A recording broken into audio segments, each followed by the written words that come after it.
जय हिंद दोस्तों, चलते हैं हम लोग गॉस के प्रमेय के आज अनुप्रयोग देखेंगे, जिसमें पहला आज का अनुप्रयोग है अनंत लंबाई की एक समान आवेशित सीधे तार के कारण वैद्युत क्षेत्र की तीव्रता यानी ई का मान ज्ञात करना है। क्वेश्चन क्या कह रहा है, क्वेश्चन कह रहा है आपका कि एक अनंत लंबाई का आपको सीधा तार लेना है। मान लीजिए ये हमने क्या किया, अनंत लंबाई का एक सीधा तार लिया, ठीक है ना।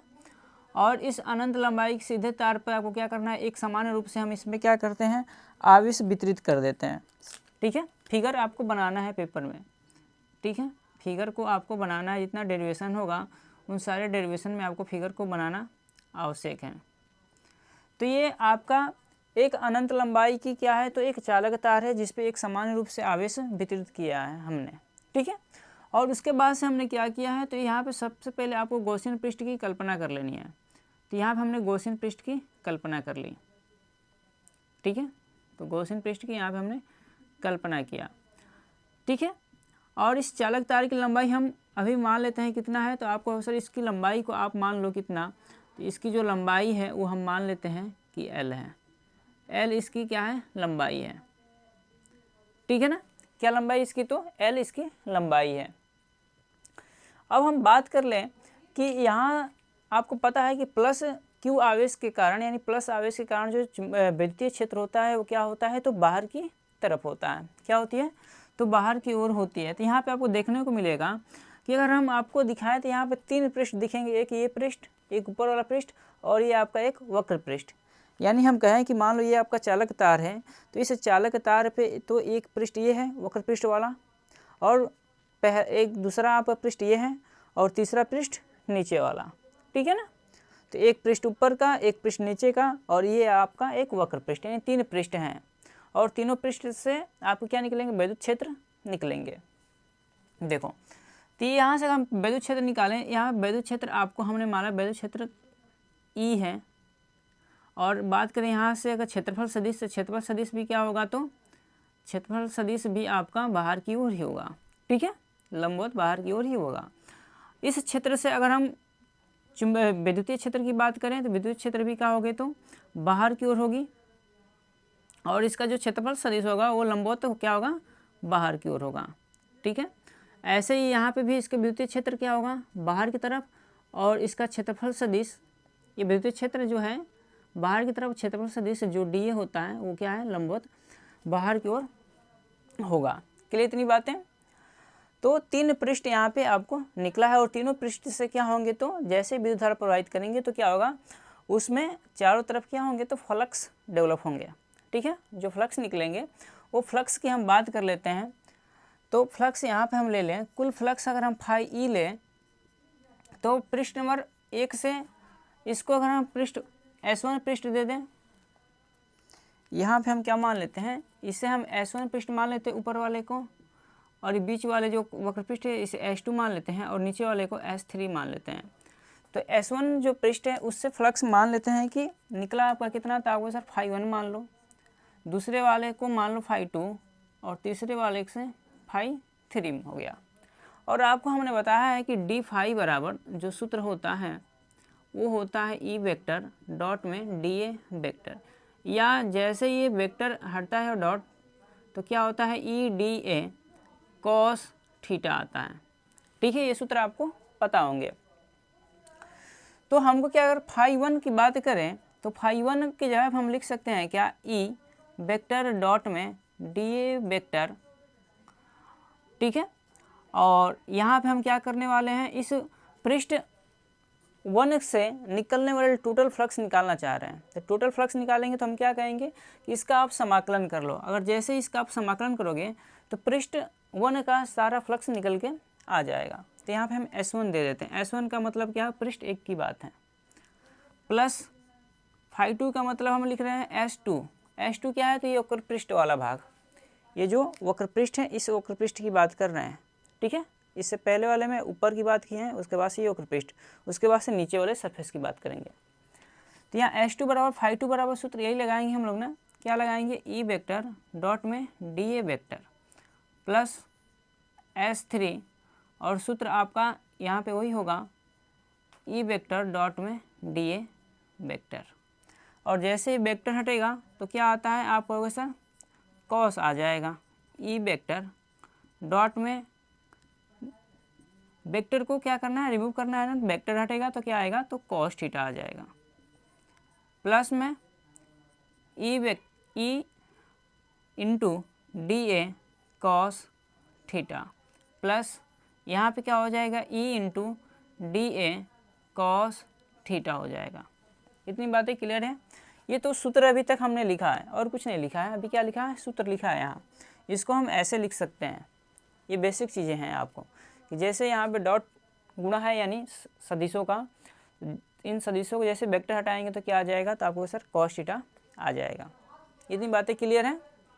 अब देखो कि पृष्ठ 1 में इन दोनों के बीच कोण कितने का बन रहा है, क्षेत्रफल सदिश और वृत्तीय क्षेत्र के बीच कितना कोण बन रहा है, तो वो सर 90 डिग्री बन रहा है। यहाँ पे आपको सर 0 डिग्री बन रहा है, यहाँ पे 90 डिग्री बना, यहाँ 0 डिग्री और फिर यहाँ पे भी 90 डिग्री। ठीक है, तो पृष्ठ S1 और S3 पे 90 डिग्री और पृष्ठ S2 पे कितने का, तो आपको सर 0 डिग्री। तो सारे मान रखो यहाँ पे, तो S1 E D A cos कितना, तो आपको सर कॉस 90 डिग्री रख दो, plus E D A cos, पृष्ठ 2 की बात कर रहा है ना यहाँ पे, ये S2 है और ये क्या है, तो S3 है। कॉस थीटा की जगह पे कितना रखना था, आपको सर 0 डिग्री रख दो, plus E D A cos कितना था, आपको सर 0 डिग्री और यहाँ पे पृष्ठ हमने लिख दिया S3। ठीक है, अच्छा अब हम बात क्या कर लेते हैं यहाँ पे थोड़ा सा, कि आपको पता है कि कॉस 90 डिग्री का मान कितना होता है, तो आपको होगा सर कॉस 90 डिग्री का मान 0 होता है और कॉस 0 डिग्री का मान 1 होता है। तो जैसे ये 0 है तो ये पूरा आपका ये जो चीज़ें हैं पूरी ई डी ए का गुणा जब 0 में करेंगे तो ये पूरा वैल्यू क्या देगा, तो आपको सर 0 देगा। S1 पृष्ठ से फ्लक्स निकलेंगे कितने, तो आपको सर 0 यहाँ पे आपके निकल के आएंगे।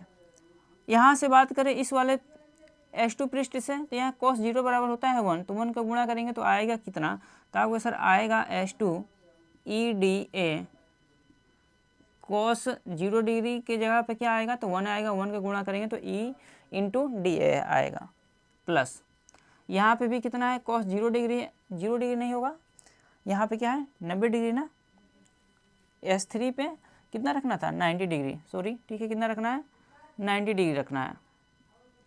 ठीक है, यहाँ पे कितना आ जाएगा, तो आपको होगा सर ई इंटू डी ए और cos 90 का मान 0, जैसे 0 से गुणा करेंगे तो पूरा ये वैल्यू क्या देगी, 0 देगी।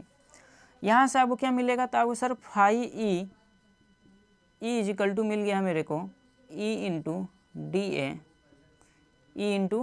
ए मिला है। ठीक है, इतना हमको अभी तक मिल गया है। अब हम क्या करेंगे, इसका समाकलन करेंगे। क्या करेंगे, इसका समाकलन करेंगे और हम क्या करते हैं, इसको थोड़ा सा इरेज कर लेते हैं। देखिए इसके आगे देखिए phi E equal to E into d A का जब हम समाकलन करेंगे तो मेरे दोस्त क्या होगा, आएगा आपको ई बाहर हो जाएगा और यहाँ पे डी ए का समाकलन करेंगे। क्या करेंगे, डी ए का समाकलन करेंगे। आपको बता दें आपकी जानकारी के लिए कि जब हम डी एक्स का समाकलन करते हैं तो एक्स मिलता है, जब डी वाई का समाकलन वाई के सापेक्ष करेंगे तो वाई मिलेगा, या एक्स के सापेक्ष करेंगे तो एक्स, वाई के सापेक्ष करेंगे तो वाई, अगर जेड है तो जेड के सापेक्ष करेंगे तो जेड मिलेगा। ठीक है, समाकलन आपको बेसिक आनी चाहिए। तो जब हम डी ए का समाकलन करेंगे तो क्या आएगा, ई हमने बाहर लिया है क्योंकि कांस्टेंट वैल्यू है ई, इसलिए इसका समाकलन नहीं होगा, ये बाहर आ जाएगा। जब ए का हम करेंगे, डी ए का करेंगे तो देगा क्या, तो आपको सर ये देगा ए, फाई ई इजिकल टू क्या मिल गया, तो आपको फाई ई बराबर ई इंटू ए मिला। ये जो है क्या है, इस तार का क्षेत्रफल की बात कर रही है। ठीक है, ये ए क्या है, तो तार के क्षेत्रफल का बात है। तो तार का कैसा है, तो आपको सर जो तार है आपका बेलनाकार है और बेलन के वक्र पृष्ठ का फार्मूला होता है 2 पाई आर एल। क्या होगा, बेलन का वक्र पृष्ठ का फार्मूला 2 पाई, यहाँ पे ई लिखना है ना, ई ए की जगह पे लिखना है 2 पाई आर इंटू एच होता है, लेकिन जो हम लंबाई यहाँ पे लिए हैं वो क्या लिए हैं, एल लिए हैं, तो यहाँ पे एल लिखना होगा। ठीक है, चलिए आगे बात कर लेते हैं, इसे हम समीकरण क्या ले लेते हैं, इसे 1 लेते हैं और आगे हम और आपको बताएंगे, आपको कल बताए थे गॉस के प्रमेय में, गॉस के प्रमेय क्या होता है। तो गॉस के प्रमेय फाई ई इजिकल टू आपको पता होगा कि क्यू बटा में अपसाइलन नोड होता है। इतनी चीज़ें आपको पता होंगी। इसे हम समीकरण 2 ले लेते हैं। अच्छा, यहाँ पर हम बात कर लेते हैं अगर पृष्ठीय घनत्व की बात करें तो जो इसका पृष्ठीय घनत्व होता है वो क्या होगा, सॉरी पृष्ठीय घनत्व नहीं, यहाँ पे क्या लेंगे हम लोग, रेखीय घनत्व लेंगे, रेखीय आवेश घनत्व, क्योंकि जो तार है वो क्या है, एक रेखा की भांति है ना, इसलिए हम रेखीय आवेश घनत्व लेंगे। क्या लेंगे, रेखीय आवेश घनत्व लेंगे। और रेखीय आवेश घनत्व क्या होता है, तो लेमडा इजिकल टू क्यू बटा में एल, ये फार्मूला होता है। ठीक है, लेमडा इजिकल टू क्यू बटा में एल फार्मूला होता है। लेमडा क्या है, तो रेखीय आवेश घनत्व है। ठीक है, रेखीय आवेश घनत्व क्या दर्शाता है, तो रेखीय आवेश घनत्व ये दर्शाता है कि इस तार पे कितने आवेश उपस्थित हैं, इस तार पे, इस एल लंबाई के तार पर कितने आवेश उपस्थित हैं, ये रेखीय आवेश घनत्व आपको ये दर्शा रहा है।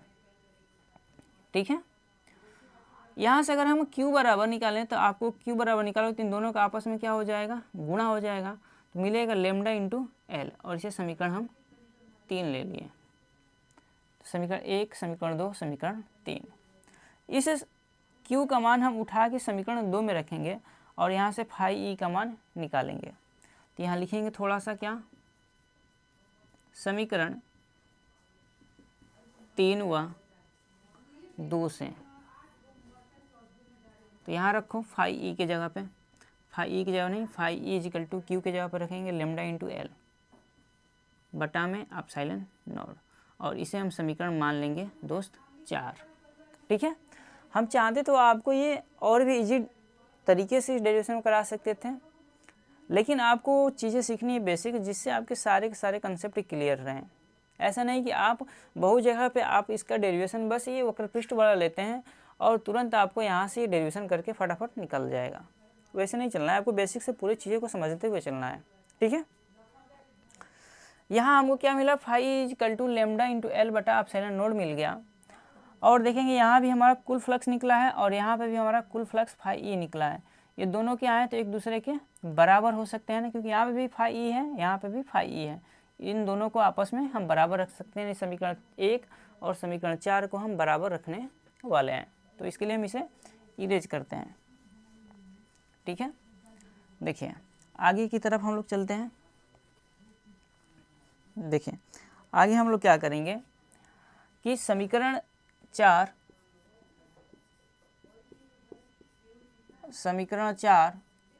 व 1 से, तो ये दोनों बराबर हैं तो रख लेते हैं हम एक दूसरे के बराबर। तो ई 2 पाई आर एल, आर क्या है, तो ये त्रिज्या है इस तार की, क्या है, तो रेडियस है। आर एल इजिकल टू किसके बराबर, तो आपको सर लेमडा इंटू एल बटे में अपसाइलन नॉट। यहाँ भी एल है, यहाँ भी एल है, तो जहाँ एल है वहाँ से एल को हटा दो, कट जाएगा दोनों साइड है ना, इंटू में तो एल से एल कट गया, बचेगा क्या, तो आपको sir E is equal to 2 pi r equal to lambda बटे में अपसाइलन नॉट बचा। ये अगर बात करें ई के साथ 2 पाई आर गुणा में, क्योंकि हमको निकालना है क्या, वैद्युत क्षेत्र की तीव्रता निकालनी, यानी ई का मान निकालना है। जब ई का मान निकालना है तो बाकी सबको इधर देना पड़ेगा। तो ई इजिकल टू हम क्या लिख सकते हैं, तो ई इजिकल टू लिखेंगे लेमडा बटे में 2 pi are into epsilon not. तो ये आपका हो जाएगा क्या, डेरिवेशन कंप्लीट हो गया है। या हम चाहें तो थोड़ा सा इस डेरिवेशन को हम थोड़ा सा और मॉडिफाई करके लिख सकते हैं। ये आपका डेरिवेशन कंप्लीट है, या करके हम आपको बता रहे हैं। और ऊपर नीचे क्या करो, तो आप 2 का गुणा कर लो, तो ऊपर का गुणा करोगे तो 2 लेमडा हो जाएगा, नीचे भी 2 का गुणा करोगे तो 4 पाई आर अपसाइलन नोड हो जाएगा। ठीक है, अगर हम बात करें इसे थोड़ा सा और चीज़ों को सिंप्लीफाई करें तो हम इसे क्या कर सकते हैं, तो आप कहोगे सर इसे हम थोड़ा सा क्या लिख सकते हैं, इसे हम लिख सकते हैं 1/4 पाई एप्सिलॉन नॉट, ठीक है, 1/4 पाई एप्सिलॉन नॉट, और लिख सकते हैं क्या यहाँ पे 2 लैम्डा बटे में, 2 लैम्डा बटे में हम लिख सकते हैं क्या आर, ठीक है, या ऐसे करके लिख लो 1/4 pi epsilon not into 2 lambda बटा आर, ये क्या है तो गुणा है। तो ये सूत्र भी आपको याद रखना है, या चाहो तो 1/4 पाई एप्सिलॉन नॉट की जगह पे आप इसका वैल्यू भी रख सकते हो, ठीक है। तो ये आपका क्या हो गया, तो रेखीय क्या है, अनंत लंबाई के एक समान चालक पे कारण उत्पन्न विद्युत क्षेत्र की तीव्रता का ये आपका डेरिवेशन कंप्लीट हो गया, ठीक है। आई होप कि सारी चीज़ें आपको समझ में आई होंगी। बात करें इसकी थ्योरी को, तो थ्योरी में आप लिख सकते हो कि माना एक एल लंबाई का चालक तार है जिसमें एक समान रूप से आवेश वितरित है, जिसका रेखीय आवेश घनत्व लैम्डा है, जो हम बोल रहे हैं उसको आप लिखते चलोगे। रेखीय आवेश घनत्व लैम्डा है, जिसके कारण हमको विद्युत क्षेत्र की तीव्रता ई ज्ञात करनी है, ठीक है। और उसके बाद से जो हमने डेरिवेशन करा है, इस डेरिवेशन को आपको कंप्लीट करना है, ठीक है। चीज़ों को आपको क्या करना है, एक बार में ना समझ में आए दोबारा आपको देखते हुए चलना है। अगर तब भी नहीं समझ में आए तो कमेंट बॉक्स में आप ज़रूर बताएं, ठीक है। तो चलते हैं हम लोग, इसके बाद हम लोग इसके नेक्स्ट डेरिवेशन को भी अगली वीडियो में कवर करते हैं। तब तक के लिए आप सभी छात्रों का बहुत बहुत धन्यवाद।